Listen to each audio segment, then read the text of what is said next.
Remue ménage. Remue ménage.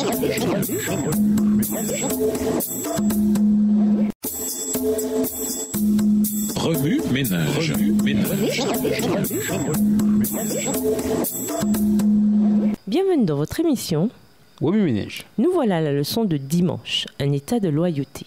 Le chrétien et l'État. Lisons 1 Pierre 2, les versets 13 à 17. 1 Pierre 2, 13 à 17. Soyez soumis à cause du Seigneur à toute autorité établie parmi les hommes, soit au roi comme souverain, soit au gouverneur comme envoyé par lui pour punir les malfaiteurs et pour approuver les gens de bien. Car c'est la volonté de Dieu qu'en pratiquant le bien, vous réduisez au silence les hommes ignorants et insensés, étant libres sans faire de la liberté un voile qui couvre la méchanceté, mais agissant comme des serviteurs de Dieu. Honorez tout le monde, aimez les frères, craignez Dieu, honorez le roi. Quelle était l'attitude de Pierre envers les autorités civiles? C'était conformément à la loi civile que Jésus-Christ avait été condamné. Pierre lui-même avait été emprisonné par le roi Hérode, lequel venait juste d'exécuter Jacques, frère de Jean. L'État considérait Pierre comme un révolutionnaire et l'appel de l'Évangile constituait vraiment une alternative radicale à l'état civil des choses. Mais ce même Pierre a écrit que nous devrions être soumis à cause du Seigneur à toute autorité humaine. 1 Pierre 2, le verset 13. C'était non un appel à participer aux erreurs de l'ambition politique, mais plutôt à honorer Dieu devant les autorités civiles en montrant que les chrétiens ont une bonne conduite.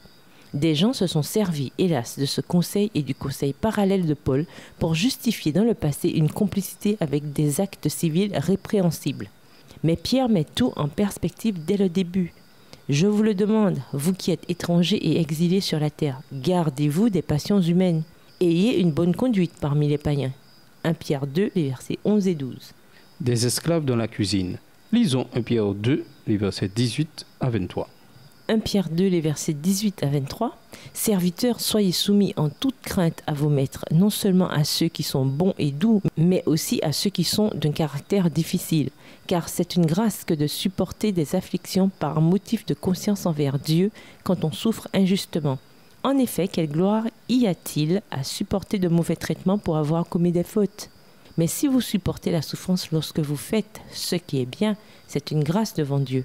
Et c'est à cela que vous avez été appelés, parce que Christ aussi a souffert pour vous, vous laissant un exemple, afin que vous suiviez ses traces. Lui qui n'a point commis de péché, et dans la bouche duquel il ne s'est point trouvé de fraude.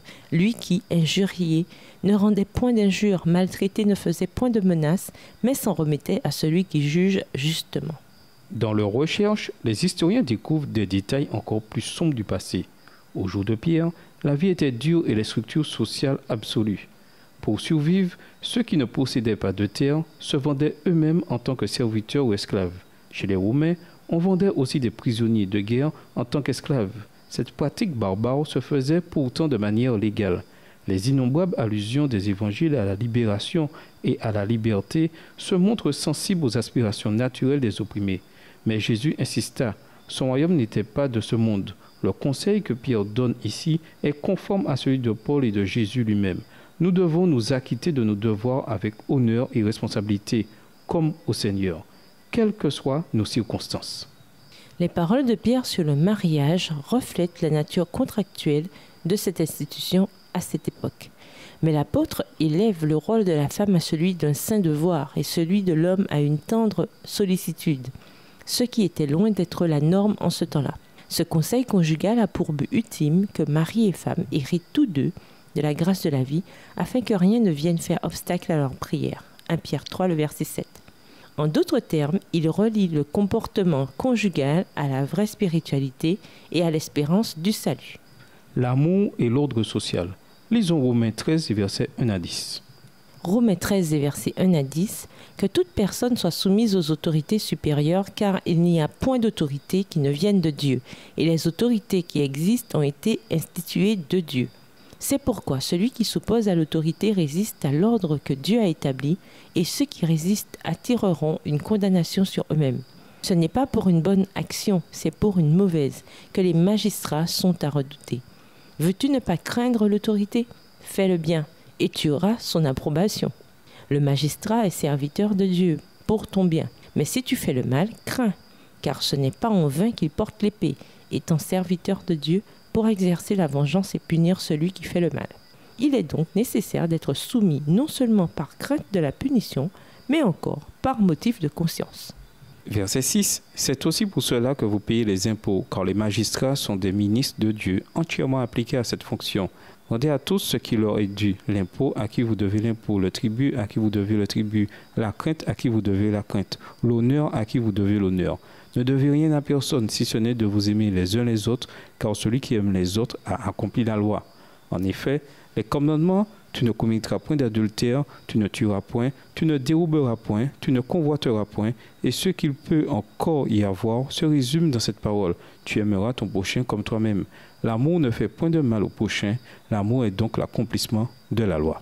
À l'époque du Nouveau Testament, c'était la règle de l'occupant qui prévalait, d'où une société souvent dure, inflexible et ordonnée selon une règle arbitraire.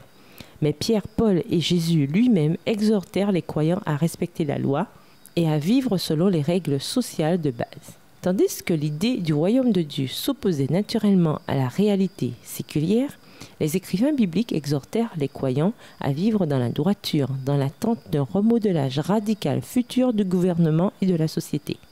Entre-temps, Dieu appelle ses enfants à vivre ici-bas en tant qu'icônes de la foi, afin que la vérité impressionne des rois, des femmes et des maris, des contremaîtres et des voisins. Remue-ménage, aurait-il été politiquement ou bibliquement correct que Pierre recommande la rébellion sociale? Il existe deux royaumes, celui de Dieu et celui de l'homme, lequel a préséance. Au revoir. Et à demain si Dieu veut. Remue-ménage. Remue-ménage.